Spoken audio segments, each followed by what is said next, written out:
What's up, Internerds? Trevor Starkey here from TrevorTrove.com. I want to give you my impressions on PlayStation VR, which I got to finally go hands-on with last weekend at PlayStation Experience. So, up front, I'm going to talk a little bit about the game I played, a game called Classroom Aquatic. That was the demo I got sent over to.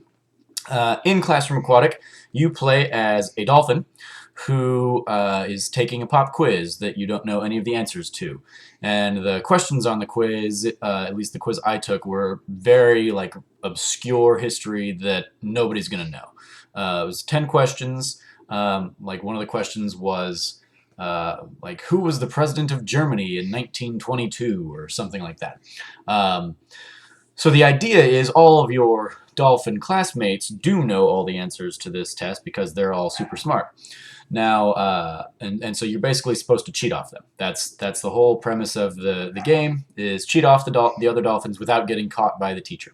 In my demo, for example, the teacher was kind of walking, patrolling the classroom, and you can throw erasers across the room or at other dolphins to try and distract the teacher or the other dolphin classmates, so that you can kind of lean over or look behind you and take an answer from whatever page of the quiz that they're looking at.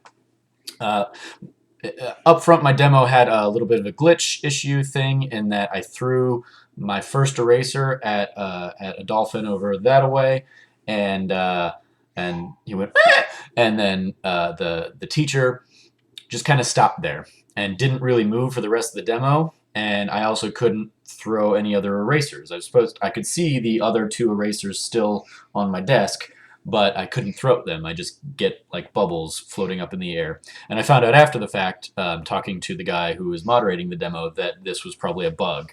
And I should have been able to throw, and the teacher shouldn't have kind of frozen in place there. But those pieces aside, I want to talk about my overall impressions of the tech themselves. First thing I noticed was they put the headset on me, and it was very comfortable. This is my first time with VR, so I haven't really experienced any of the other sets, any like the Oculus or anything like that. But the piece kind of slid right on over my head. It was felt a little loose, but they also didn't really we didn't really kind of work out tightening it or anything on me. And with all of my hair, I'm sure that probably would have been a little bit more of an ordeal anyway to get it tightened down. So I felt like if I had kind of done a quick turn, it might have slid and completely thrown. But I didn't. I was doing very kind of steady movement, leaning and turning around and stuff. So I didn't have any issues. It was a very comfortable headset.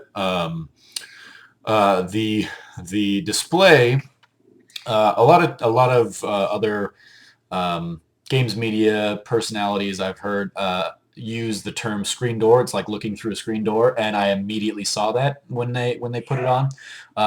There it is, just kind of like you've got your face right up against the screen door, and so you get all these little lines and all these little lines, much smaller than my fingers, obviously, but they are there and noticeable.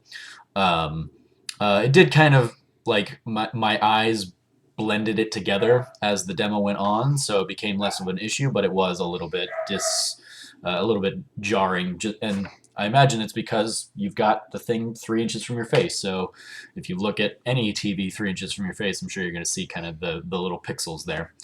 So not an overly huge concern of mine, just kind of a thing I notice. The demo I was playing used the DualShock controller, simple kind of input. Like the left either analog stick or the D-pad helped choose which answer on my quiz I was looking at, because it was a multiple choice quiz. And then X filled it in, holding square through the eraser. And I think there were, I think that the triggers did something, but I don't even remember what they did now. So overall, it just being immersive like I was, and being able to kind of lean over, and as you lean over, The tests become more in focus. If they're far away, you can't discern what you're looking at. But if you lean in closer, you can read it just as well as you can read the test that's sitting right there in front of you. Um, but it did feel odd having those kinds of controls with this experience. I don't know if it would have been different had it been like move controllers and I write something using the controller as an analog for a pencil, or throw the eraser with the other hand and the other move controller. But there was a weird disconnect for me using the DualShock, and also I'll point out that throughout this whole demo, and you've got a 5 minute time limit. It's a 5 minute pop quiz, so you can look over here and see the clock is kind of constantly ticking down.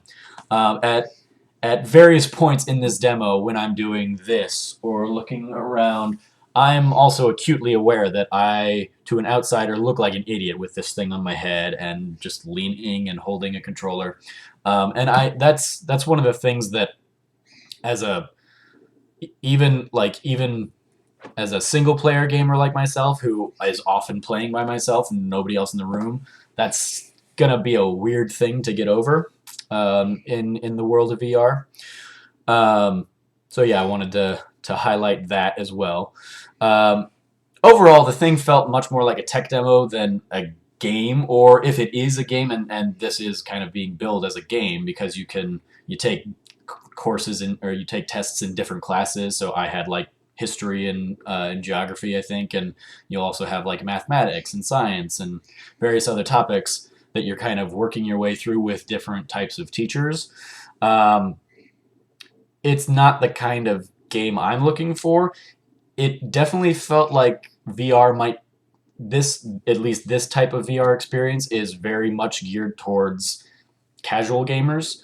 The people who can just kind of throw something on, play 5 minutes of something, and then do something else or go play something else. I mean, like this particular example was like a super hardcore brain age or something. Not something I'm going to put many hours into. Sorry, I have to let the cat into the laundry room so he can take a poop or eat some food. Um, uh, but So it's not a game that I'm going to spend a whole bunch of time in, but it might be something worth popping in here and there. That said, that's not the kind of gamer I am, so I am looking for something that's a deeper, more prolonged experience. It's not the only time I ever really kind of play those short games, or if I'm like taking a break at work or something and just pull out my phone and play a quick game or something there.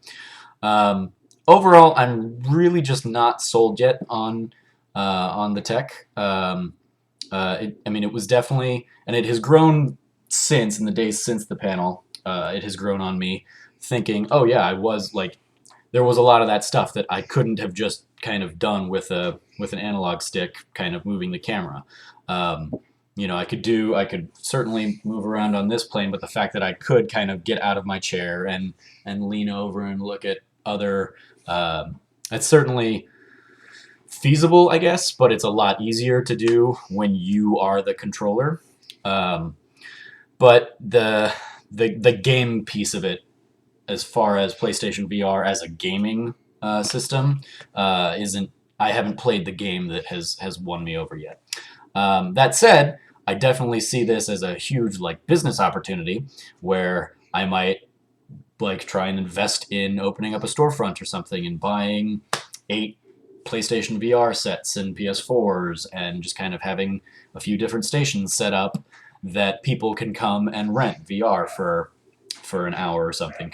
Come get that experience, because that's very clearly what Sony is banking on, is getting people to try this and getting it spread, getting through word of mouth, getting people to come and be like, there's nothing like this, you got to try it.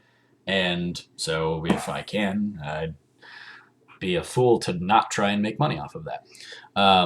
Set it up essentially as it could be the rebirth of the arcades. Having stations set up, even closed room stations, so that you can more easily get over that hurdle of Yeah, but I'm going to be looking stupid. Sure, you're looking stupid, but you're looking stupid for nobody else.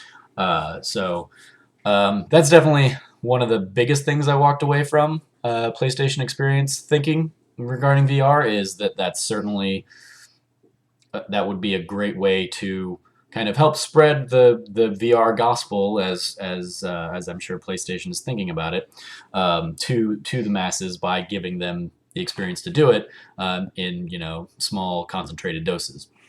Um, you also have obviously far more reaching possibilities in VR. Gaming is just like one step, but imagine, you can't take your family of four on a trip to Italy, but the Italy Tourism Board has set up a virtual reality tour that you can go to any VR store or VR storefront and play in quotes, and tour, you know, the Leaning Tower of Pisa or Roman cathedrals, whatever the case may be.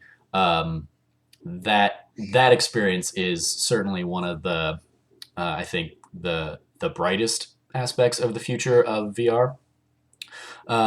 So yeah, those are my thoughts on VR. For more information, you can look down in the description for my more formalized write up on those impressions, as well as kind of all of the PlayStation experience coverage I did. I wrote kind of day zero being the Friday night and my experience there and all the people I got to hang out with and see. Got to do an IGN tour, meet a bunch of those guys, which is always great. Um, Harper, quit eating that. I need to send that to somebody. Um, then I also have kind of day one and day two covered, as well as the games I played and the panels that I attended. So those are, again, my thoughts on PlayStation VR. Overall, not quite sold yet, but I definitely see the possibilities that the doors are opening there. So until next time, I'm Trevor Starkey of TrevorTrove.com. Thanks for watching.